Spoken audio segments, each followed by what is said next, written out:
Hey guys, raw video na lang to for our day number 6 dito sa ating YouTube channel. So share ko lang dito yung mga insights and updates. So yeah, alright guys, so punta muna tayo dito sa pinaka-earnings distribution. Day number 5 and day number 4, meron tayong negative. So yung isa sa mga strategy ko kasi dito, if ever na mas top out ako, ay stop totally na talaga guys, no. So dalawang araw tayo na negative. So today kahit papaano meron tayong pinaka PNL. So puntahan natin dito. Ayan, so ito nabigay ko na yung pinaka idea nito sa ating group, no. So we have this 8 USDT profits day number 6, running yan. And nakapag-set na rin ako dito ng TPSL, no. So isa sa mga updated balance pala natin dito, punta muna tayo sa taas. Ayan.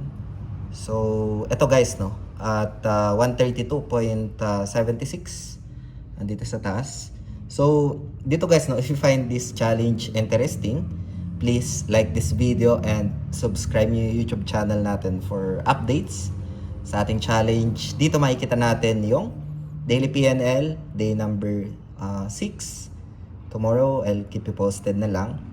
And we just started tayo ng 100 USDT. So try ko muna ito i-refresh dahil kanina pa na data ito. So reload ko lang muna. Ayan, I think nasa 128. So running yung positions na yon. Monthly earnings natin makikita natin dito, as well as historical earnings, no. So 20.21 USDT, today's PNL, nag-run yan or open positions yan. So 128, 8 USDT. Let's check. So, open positions, na-share ko na rin ito sa pinaka group natin. Yung mga official link naman lalagay ko sa description ng video na to para mapuntahan nyo.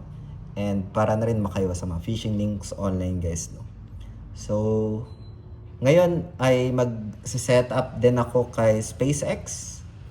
I think I have setups for SpaceX. I'm just checking nung pinaka chart niya. So, ito yung pinaka-chart niya. Maybe I'll set some entry dito. Like 156, 157. But the idea guys, no, ay i-share ko na lang sa pinaka-group. And lahat ng mga naging results nito ay posted naman sa group natin, no. So, for the journal, since I discussed nung day 1, ay share na lang along this video. So abangan nyo na lang if ever na hindi ko na share today. In the next coming video, I'll keep you posted na lang, no.